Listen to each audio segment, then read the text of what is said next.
새번역 사도신경으로 신앙 고백하겠습니다. 저는 전능하신 아버지 하나님 천지의 창조주를 믿습니다. 저는 그분의 유일하신 아들 우리 주 예수 그리스도를 믿습니다. 그분은 성령으로 잉태되어 동정녀 마리아에게서 나시고 본디오 빌라도에게 고난을 받아 십자가에 못 박혀 죽으시고 장사된 지 사흘 만에 죽은 자 가운데서 다시 살아나셨으며 하늘에 오르시어 전능하신 아버지 하나님 우편에 앉아 계시다가 거기로부터 살아있는 자와 죽은 자를 심판하러 오십니다. 저는 성령을 믿으며 거룩한 공교회와 성도의 교제와 죄를 용서받는 것과 몸의 부활과 영생을 믿습니다. 아멘. 거룩하신 하나님 아버지 감사합니다. 간밤에도 편히 쉬게 해주시고 새벽에 기도하는 자리에 불러주시니 감사합니다. 이 시간 저희들 마음 중심으로 주님을 경외하게 하여 주시옵소서. 예수님 이름으로 기도드리옵나이다. 아멘. 찬송가 529장입니다.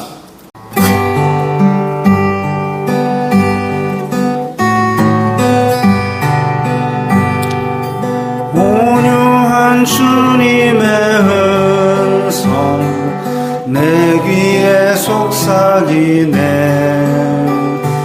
내 마음 문을 두드리니 오 주님을 영접하라. 피하지 말라. 피하지 말라. 우리가 곁길로 피해도 마음속에 오시리.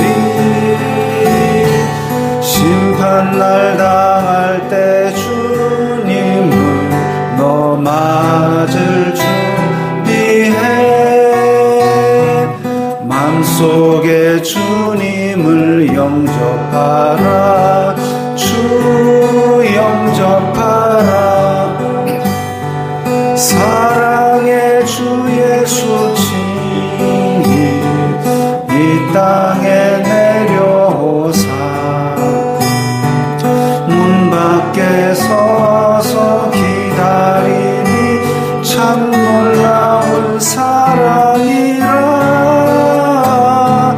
피하지 말라. 피하지 말라.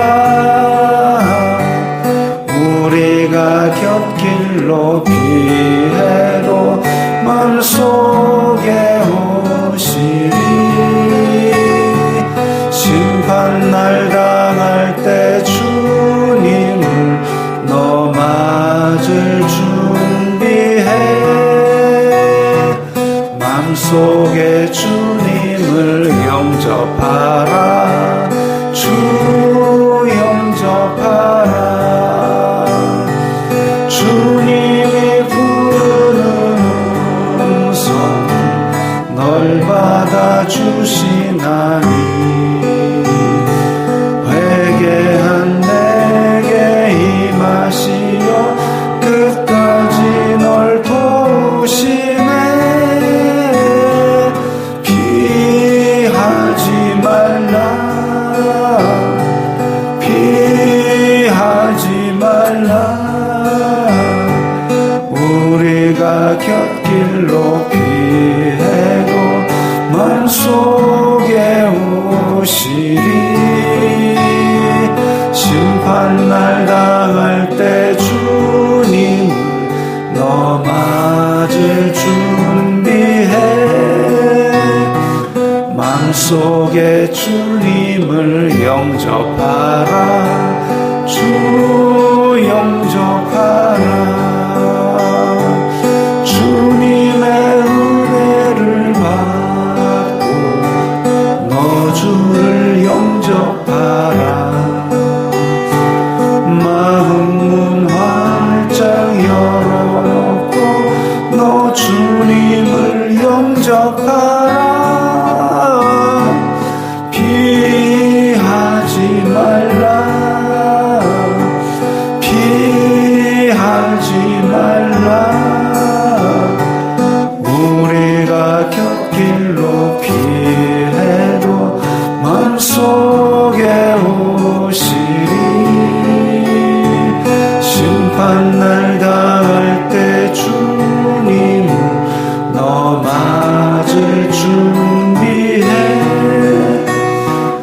마음속에 주님을 영접하라. 주 영접하라.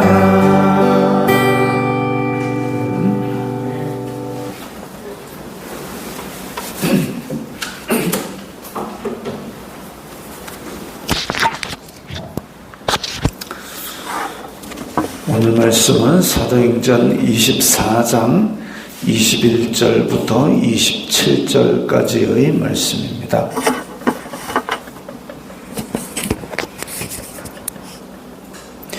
사도행전 24장 21절부터 27절까지의 말씀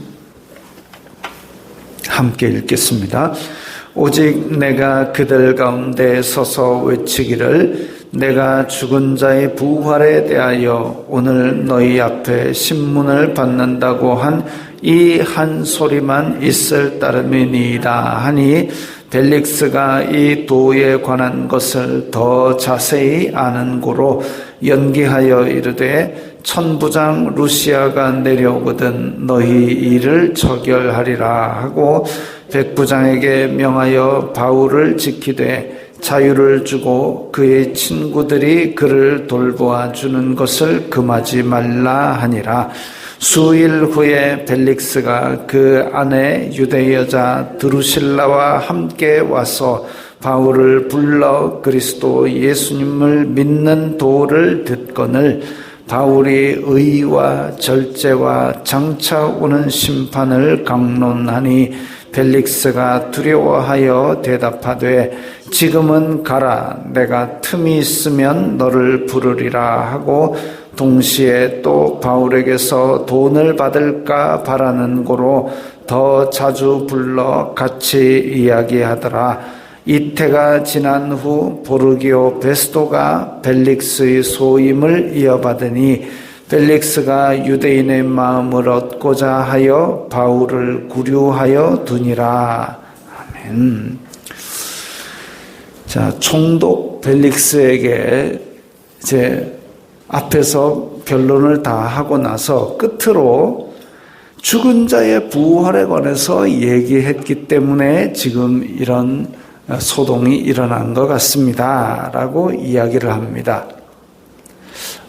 죽은 자의 부활에 대해서 이야기를 했다. 사실 이 얘기가 꼭 들어가는 이유가 로마 사람들은 죽은 자의 부활을 믿지 않았습니다. 로마 사람들뿐만이 아니라 죽은 사람이 어떻게 다시 살아나냐, 이거 전 세계적으로 다 그렇게 상식적으로 알고 있는 얘기죠. 그러니까 죽은 자의 부활이라고 얘기를 했을 때에 벨릭스는 뭔가 의아하게 여겼을 겁니다. 바울이 꼭 이것을 집어넣은 이유가 당신은 로마 사람이라서 부활을 믿지 않는다 할지라도 하나님께서는 예수님을 다시 살리셨다. 이것을 전할 이 실마리를 집어넣고자 함이지요. 벨릭스가 이 도에 관한 것을 더 자세히 아는 고로 사실 벨릭스는 유대 총독으로 오면서 이 예수님과 제자들과 이런 얘기에 대해서 이미 사전 지식이 좀 있었던 것으로 보입니다.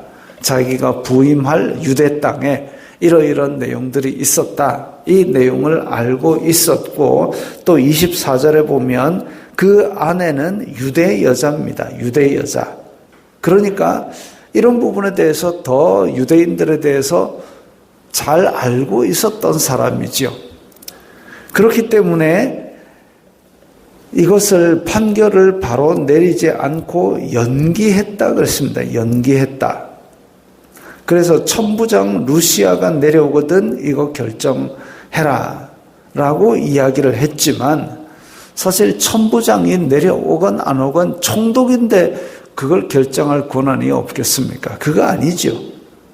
그래서 이 이야기가 언제까지 이어지냐면 오늘 27절에 보면 이태가 지난 후, 이태라는 단어가 이제 여기도 한 번 나오고 로마에 가서 또 한 번 나오는데 2년입니다. 2년. 그러니까 바울을 총독 벨릭스가 잡아놓고 2년 동안 여기다가 가둬놓는 거죠. 이유도 없습니다. 로마 법으로 잘못을 정죄하지도 않았습니다. 그냥 가둬놓은 겁니다. 그래서 2년 동안 가두어 놓고 천부장 내려오면 결정하리라 해놓고 결정도 안 하고 대신에 23절에 보면 바울을 지키되 자유를 주고 친구들이 돌보아 주는 것을 금하지 말라. 그러니까 죄인 취급은 아닌 겁니다. 무죄 판결에 준한 거지요. 피의자 신분이기는 하지만 로마 시민이고 아직 유죄 판결이 없기 때문에 그냥 여기다 가둬놓고 지내는 겁니다. 어찌 보면 바울을 유대인에게서 보호하는 건데 그 기간이 좀 많이 길어지는 거죠.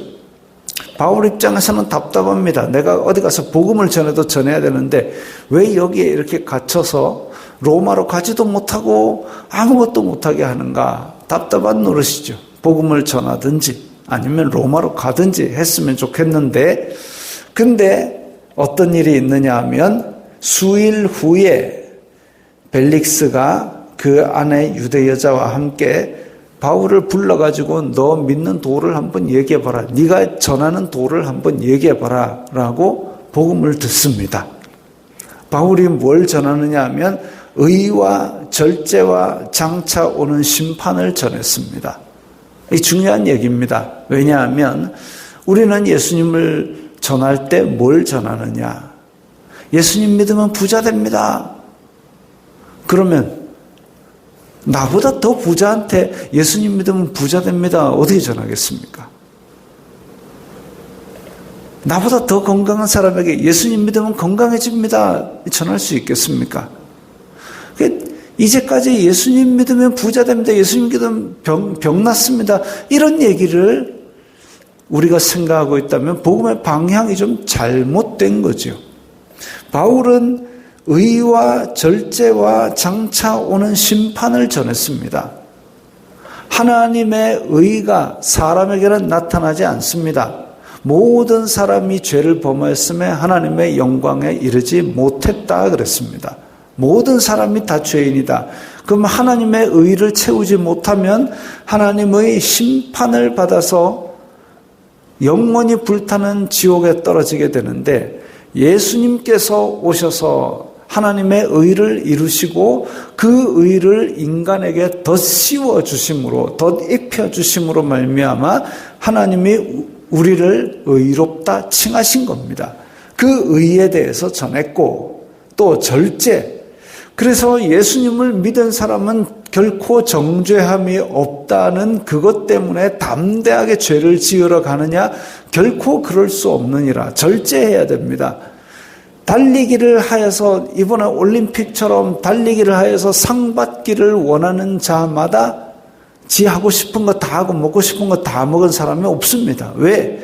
절제하지 않으면 상을 받을 수 있는 곳이 아니기 때문에 하고 싶은 것도 끊고 먹고 싶은 것도 참고 해야 될 일을 최선을 다해서 하는 사람이 그렇게 메달을 따고 영광의 자리에 있는 것처럼 예수님 믿었다 해서 자유를 주셨다 해서 내 하고 싶은 것 다 하는 것이 아니라 하나님의 의를 씌워 주셨기 때문에 내 속에서 이제 이 덧입힌 의를 가지고 죄를 지으러 돌아다니는 것이 아니라 이 의롭다 하심에 걸맞는 생활을 하기 위해서 그렇게 노력을 하고 애를 써야 된다는 거죠. 왜? 사람은 전적으로 타락했기 때문에 가만 놔두면 쉴 새 없이 악으로 달려가고 싶어 합니다. 그래서 절제를 해야 되는 것이고 장차 오는 심판, 우리가 살아있다가 나중에 죽게 되면 언제 죽을지는 아무도 모르는 거죠. 죽게 되면 하나님 앞에 서는 심판이 있을 것이고 살아생전에 예수님께서 다시 오시면 그 앞에서 바로 심판 날이 될 겁니다. 그렇게 의와 절제와 심판이 우리가 전할 복음이죠. 그래서 그냥 믿기만 하면 구원받는다. 구원받으면 마음대로 살아라.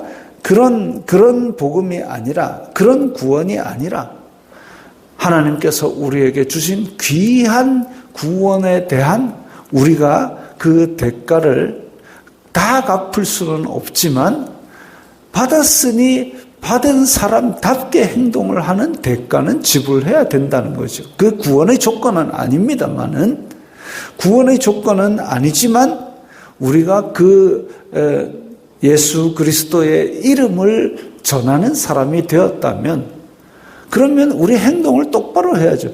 그래서 한국 교회 초기에 복음이 들어왔을 때는 예수님 믿는 사람들이 일상의 삶의 영역에서 모범을 보임으로 말미암아 안 믿는 사람들이 교회 다니는 사람은 믿을 만한 사람이다라고 인정을 했습니다.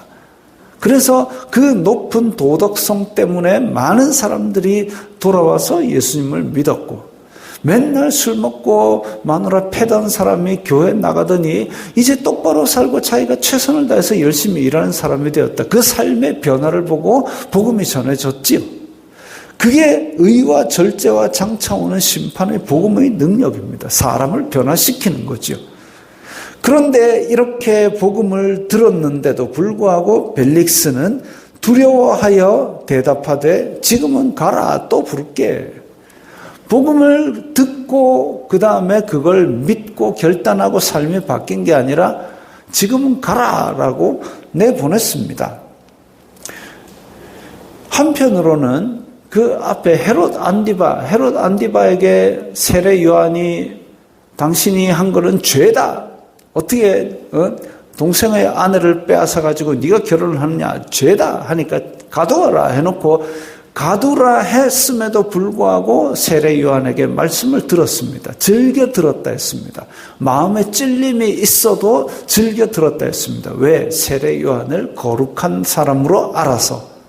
근데 그렇게 찔리고 즐겨 들었는데도 불구하고 나중에 목을 잘라라고 명령을 하죠. 그것처럼 이 지금 벨릭스 총독도 바울을 불러다가 이야기를 자꾸 듣는데도 불구하고 자기가 믿을 생각은 안 합니다. 우리 속담에 그런 거 있죠. 구슬이 서말이라도 꿰어야 보배라. 구슬이 서말이나 있어도 그걸 꿰지 않으면 아무짝에도 쓸모없는 그냥 구불러 다니는 구슬이죠. 목걸이를 만들든지 팔찌를 만들든지 해야 되는데, 마찬가지로 세례 요한에게 들은 헤롯, 결국 그는 변화하지 아니하고 세례 요한의 목을 베었습니다. 벨릭스 총독도 그 안에 유대 여자가 있음에도 불구하고 그렇게 사도 바울에게 복음을 계속 들었는데도 불구하고, 그리고 더 자주 불러 이야기를 했는데도 불구하고 자기가 변화하지 않았습니다. 그러면서 이 벨릭스는 어떤 생각을 하느냐 하면, 야, 이방인 교회에 걷어가지고 돈을 걷어가지고 예루살렘 교회를 갖다 줬어? 그럼 나한테도 뭔가 떨어질 수 있겠네? 그 생각하고 앉았습니다. 희한한 노릇이죠. 의와 절제와 심판을 듣고 두려워하면서도 마음은 돈에 대한 탐욕으로 꽉 잡혀가지고 그걸 놓지 않고 있습니다. 결국은 사망의 길을 가는 거죠. 회개하고 복음을 받아들이는 단계까지 가지를 못하고 있는데, 사도 바울이 그렇게 열심히 전했어도 유대인들은 성질을 내면서 이방인들을 질투해서 사도 바울을 핍박했습니다.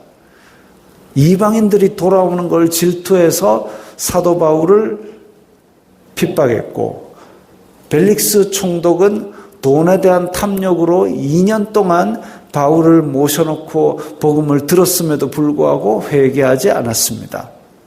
사도 바울도 이럴진데 하물며 우리인들 전하자마자 사람이 변하겠습니까? 물론 성령님께서 다 준비하셔서 전하고 돌아오는 것이겠지만, 우리가 전할 때에 그 즉시 다 돌아오는 것은 우리의 소망이지만 그게 다 되지는 않을 수도 있습니다.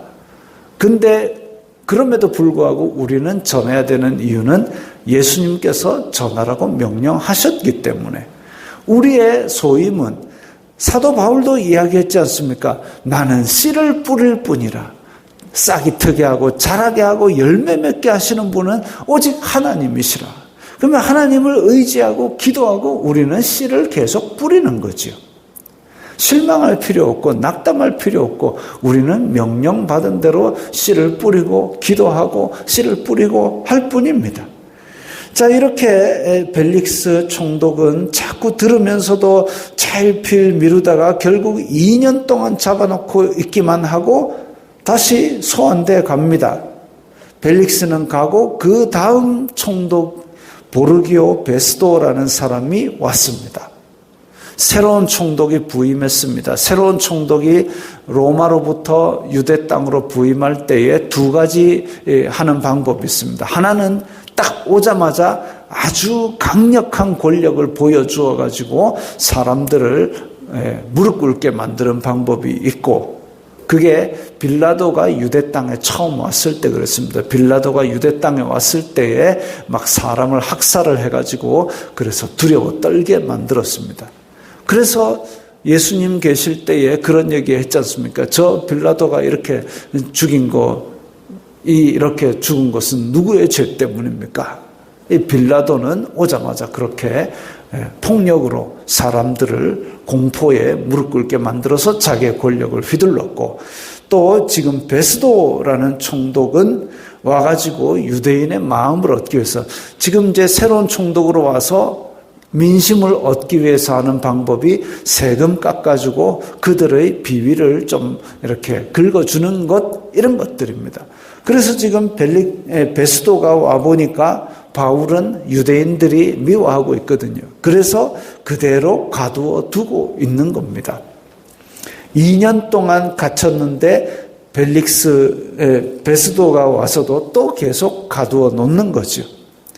그렇게 로마로 가는 길도 막히고 복음도 막혔지만 하나님께서 원하시는 계획대로 일을 차근차근 추진하고 계셨습니다. 그러면 우리가 만약에 바울이라면 가야 되는데 하나님 왜 못 가게 말립니까? 이러고 앉아있을 게 아니라 차근차근 준비를 하는 거죠. 하나님의 뜻은 하나님의 때에 이루어지길 원합니다. 그럼 내가 뭘 해야 되느냐? 나는 그 길을 위해서 준비하겠습니다. 준비하며 기도하면 하나님의 때에 그것은 이루어질 것입니다. 이렇게 우리가 전할 복음은 의와 절제와 심판에 관한 복음입니다. 어쩌면 듣는 사람의 마음이 불편할 수도 있지만 우리가 전할 복음을 방향을 바로잡아야 할 것이고, 우리는 전하는 사명, 씨를 뿌리는 사명을 가졌으니 오늘도 우리는 기도하면서 씨를 뿌리러 나아가야 하겠습니다. 기도하겠습니다. 거룩하신 아버지 하나님, 감사합니다. 저희들에게 사명을 주시고 오늘 하루를 시작하게 하시니 감사합니다. 저희들이 예수 그리스도의 복음, 의와 절제와 심판에 관한 복음을 들고 오늘도 세상 속으로 힘차게 나갈 수 있게 하여 주시옵소서. 예수님 이름으로 기도드리옵나이다. 아멘.